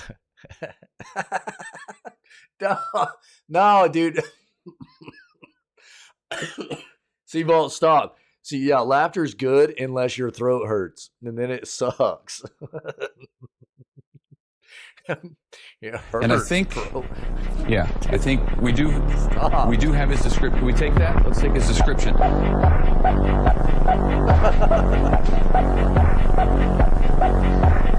Oh, Jesus, dude. Okay. That's not a bad little emote there, dude. Funny enough, dude, the only reason I even made that OA Evil emote was because of Psych. Because I used to do that every once in a while. I do like the whole, like, you know, Dr. Evil thing, you know, especially if we were talking about money. And if you haven't heard that story, basically Psych, who has been a part of our community forever, one of our mods and amazing community members, was like, you know what you should do? You should like make an emote of you making that like Dr. Evil pose, but like put Palpatine's cloak on you. So I legit did it. Like I went and got like I grabbed a picture of Palpatine online and like cut him out of it, But bro, it was weird. I had to like flip it. Yeah, there you go. I had to like flip it and I had to like stretch the cloak and like superimpose me under it. And dude, I'm not like a digital artist or anything. I know nothing. The only reason I know how to do any of it, like with video editing or image, editing or anything, is because of what from streaming, dude. Because I just go play with it. So that was a big learning lesson for me. I actually had to like cut my hand totally out of the picture and then put it back in and stuff. It was really wild, dude. It taught me a lot about doing that stuff. But that emote, man, it worked out pretty well. All right, so let's finish this up, dude. Sorry, guys. Pinky, shout out to Pinky. Pinky brought this to my attention. Apparently, there's a new game coming. Thanks, buddy. Ow! God dang it! That hurts, dude. Making me laugh. Not the pets. The pets don't hurt. Pets feel good. Pets feel good. Laughing hurts. Pinky brought this to my attention. We've talked a lot about the gaming industry and the AI and corporations, right? And to be fair, it's not real true artificial intelligence. It's just what the industry has kind of been calling it. Yeah, it's not a sentient kind of intelligence, artificial intelligence. It's been deemed this in a lot of different facets of what's being used technology-wise in the gaming industry, whether it be to have some kind of engine create different pieces of art or to create images, to create voices, which is what we're going to talk about here. My entire stance in the first place about the usage of this is that because there's a lot of ethical and moral issues that surround this topic, right? And my stance the whole time is like the AI usage can be very, very. I can see its potential, right? I can see its potential. I can see how developers could greatly benefit from utilizing this kind of technology in video game development, but it has to come from them first and foremost bringing in people to create unique assets for that technology to build off of. They can't be just like using this technology to just go grab assets that weren't first and foremost made for their projects. If you're doing that, you're plagiarizing. If you're doing that, you're going and grabbing assets that were potentially you don't own, and you have no idea where it's grabbing that stuff from. There's the Resident Sleeper, dude. Maybe artificial general intelligence isn't that far. You mean like just technology wise, or you mean as for what this should be called? Random moat, by the way. Phil Snowman. Jesus. I mean, actual artificial intelligence and there's a lot of things, robotics. There's a lot of things that have progressed very, very, very, very far in technology that we don't see a lot of in the day to day because it's not in front of our faces. You know what I mean? But it's dude, nice. Vault got Capu, dude. Psych would be so proud. Technology on the front of like AI and stuff has come a long ways. You can go research it and look at it. I just mean that like what we're talking about for what people call AI in these gaming incorporations, gaming industry incorporations, isn't true AI. That's why it's weird to me that they just refer to it as like artificial intelligence. But it's probably better off to be calling it something like artificial general intelligence or something. It requires some kind of input, right? Nice, Pinky. Yeah, dude. Forever alone. Sad. God dang it, bro. Ow, dude. Ow. Ow. You're never alone, brother. I'm always here for you. Always. Never alone, Pinky. I'll take those balls too, though. I love balls. God dang. Bro, it hurts so bad. I've got so much drainage right now, dude. It's terrible. I hate it. I hate being sick so much, dude. I hate it so much. Bro, I was flipping freezing yesterday too. Like yesterday afternoon and evening, I was like freezing. I was like, I had the chills. I had the chills, dude. And I walked into the living room at one point, and my wife was feeling much better yesterday, like last night, and she feels much better today too.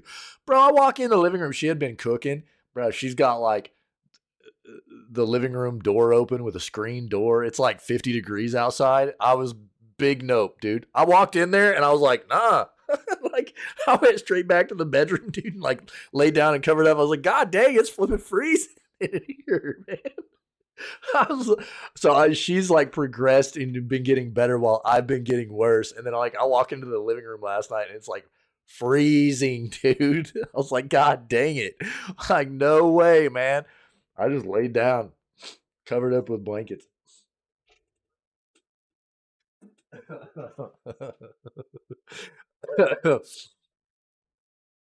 All right. But yeah, well, so again, that's kind of like been my stance on this the whole time. I don't think it's a bad thing for developers to use it, as long as they're utilizing the engines, these AI engines to build new assets off of uniquely created assets in the first place for their projects. Didn't have any serious sickness this year. That's good, dude. Yeah. Yeah, I think I've just got like a head cold right now, and I just need to kind of like rest up and get it out of here. Like I could stream, I could game today. I could game today. I feel like I could game, but I'm afraid of just continuing to read and talk and laugh and what it would do to my voice and how it would make me feel for tomorrow. That's what I'm scared of. I don't want to miss tomorrow. I don't want to miss tomorrow at all.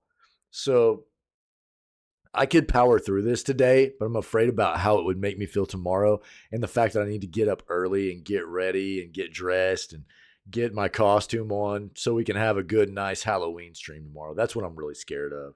So I don't know. I haven't, I'm not like, I don't feel like the worst I've ever felt in my life. I don't feel good, but definitely got a pretty nasty head cold, that's for sure. I'm glad. I don't ever want anybody to get sick. I hate being sick. Make my son do a voiceover of me. Yeah, I'll work on that, dude. But everything about the finals, which is a game that I haven't really heard about yet. And this article is thanks to Pinky, by the way. Seems great, except the AI voice acting. Let's hope this decision is not finals.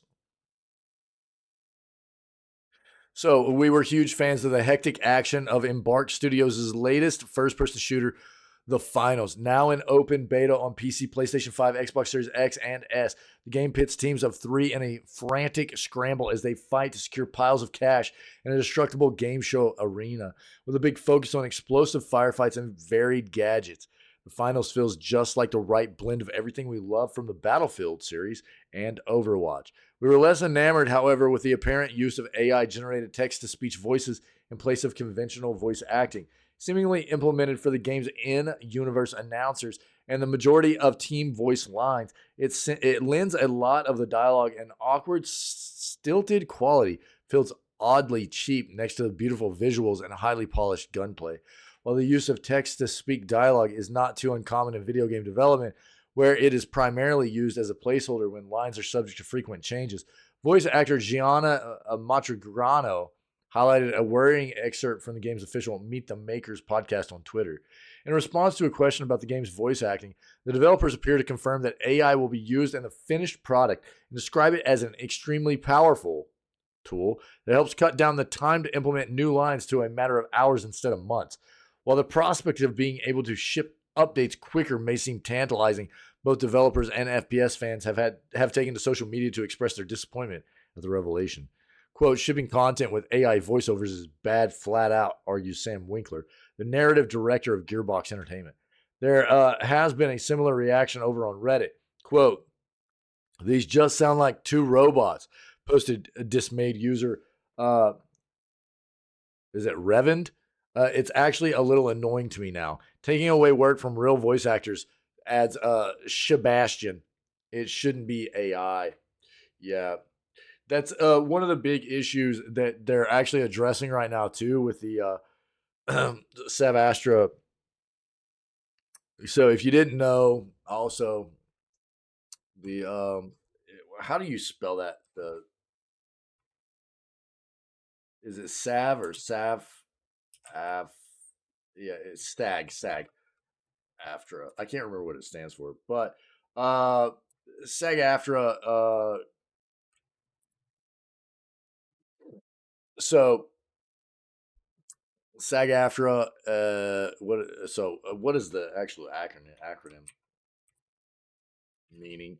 It's the American Federation of Television and Radio Artists. Okay, so there's been a lot of contract negotiations going on right now, right? About it brings together two great American labor unions, the Screen Actors Guild and the American Federation of Television and Radio Artists. A lot of what happens with gaming development has to do with people that are a part of these labor unions, right? Screen Actors Guild and the American Federation of Television and Radio Artists.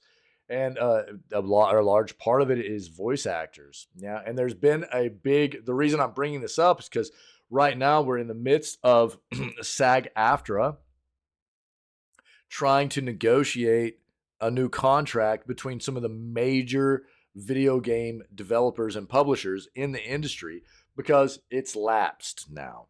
So the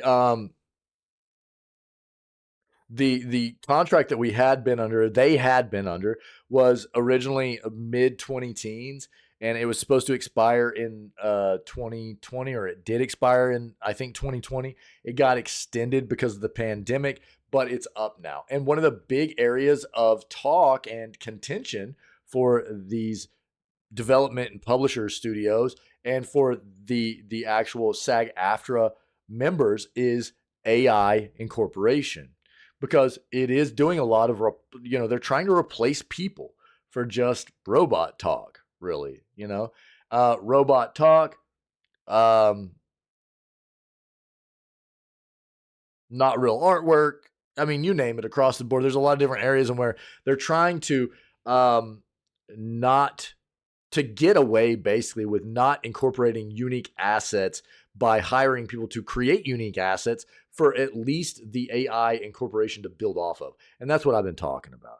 If you're going to use AI in the gaming industry, you should at least have people that are hired on in the first place to give you unique lines of voice acting for the AI to build off of, or give, unique pieces of artwork that, you have a big table of assets for that AI to take and jumble up and build different pieces of art out of, or whatever.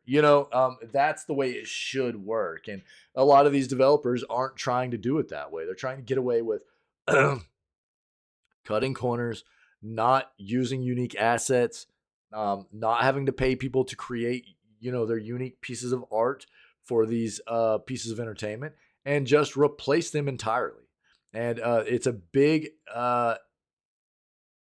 honestly, these companies want to do it because it saves them money and it saves them some time. But it's a pretty unethical kind of situation for them to be doing this kind of thing. And that's where you get a lot of people. And like I said, SAG AFTRA is talking about trying to get a new contract done where these companies have to agree to not be doing that kind of thing. It's rough. It's a big deal right now in the gaming industry. It really is. Pinky, thanks for this, man. Let's look at this game real quick, though. The finals, huh? They have a video of this. I'll pull it up on YouTube.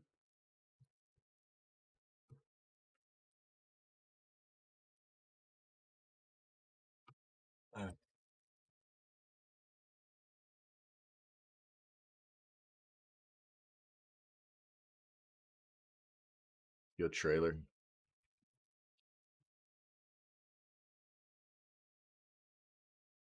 Eight months ago. Open beta trailer for Xbox was 4 days ago. Let's take a look at this.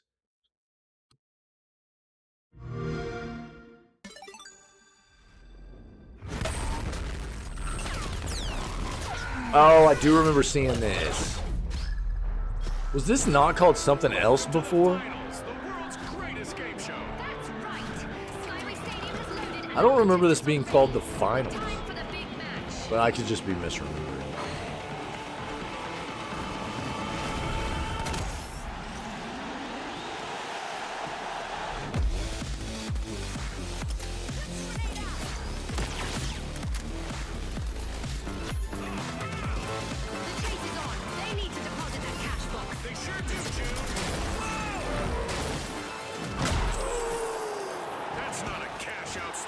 Talk about putting your money where their mouth is. Ouch! There's one.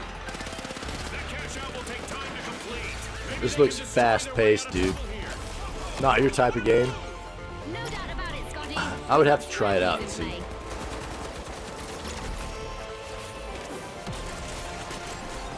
To me, it's more. They were saying like Battlefield meets Overwatch. This seems more like Apex meets Overwatch to me, dude.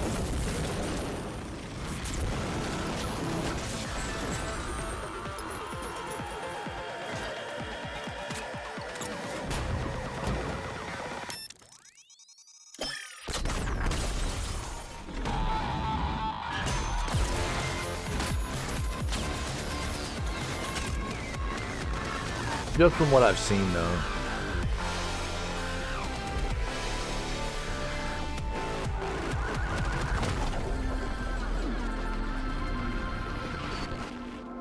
Oh, okay. Alright, interesting. Well, if you want to read anything else out of that article or get any of these links, here you go. I'll put it in there for you. Alright. Oh, God. Yo, don't forget. Very cool. Internet Arcade.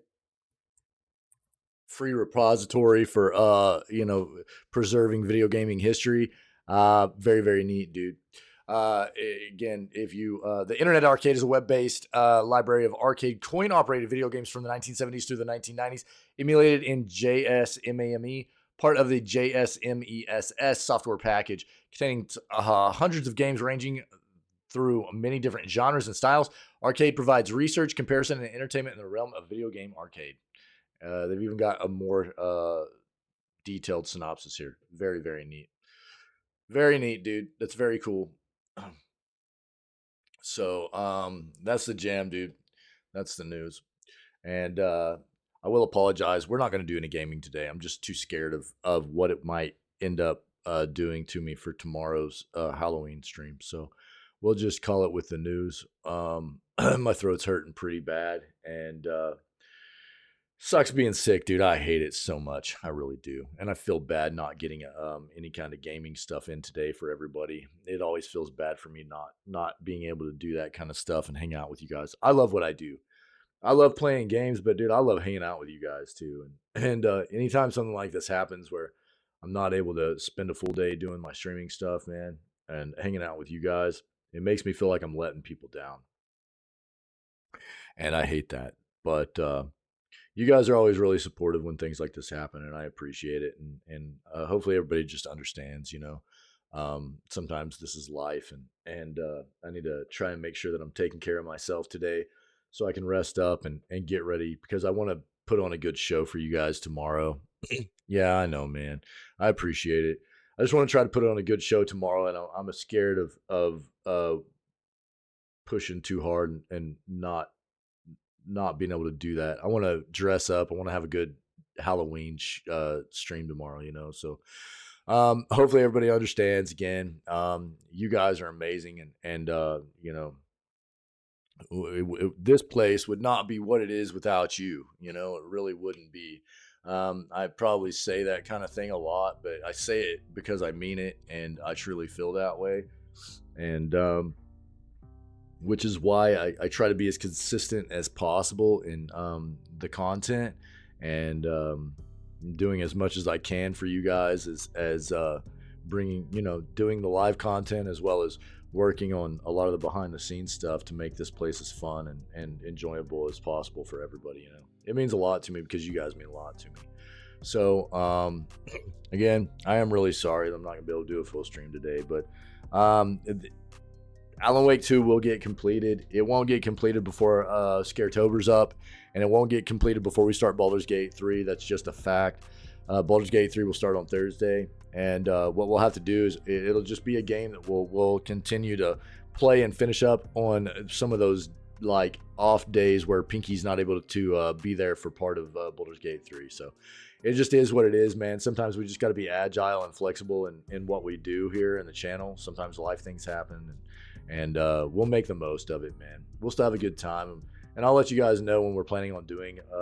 So tomorrow, dude, I'm planning on, even if I still feel like crap, I'm planning on doing a full day tomorrow. So Halloween stream. I'll be dressed up to the best of my ability. Hopefully everybody will be here to enjoy it. If anybody hasn't ever seen Baldur's Gate 3 tonight, yeah. Hold on. Let me see if I can find this real quick. Oh,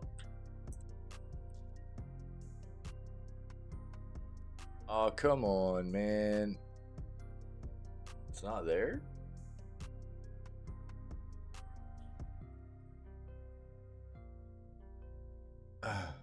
Oh yeah, there it is. Yeah, all right, here you go.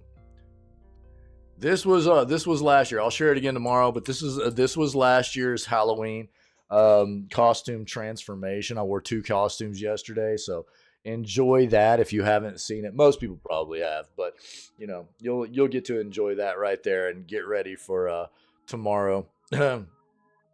Tomorrow's might not be quite as spicy, but it'll still be elaborate. It'll still be elaborate. That hurts so bad to laugh, dude. You guys have a fantastic rest of your day. Okay. I'll be around and stuff. And if anybody needs anything, I'll be around on Discord and stuff. So just hit me up. But thanks for being you. Thanks for being the amazing people you are, as always.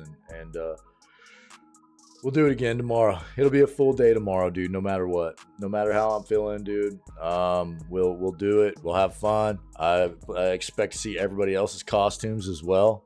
All right, and we'll have a good day. We'll celebrate the spookiness. We'll do our day 2 of Alan Wake 2, and we'll have a good time celebrating Halloween. All right. So thanks for understanding. I'm really sorry, and I guess until tomorrow when we have a banger of a Halloween celebration, you guys just stay healthy, stay safe, be kind, okay? And I'll catch you on the flip. All right. You guys are awesome. Thanks for understanding. I'll see you tomorrow, okay? Big love, man.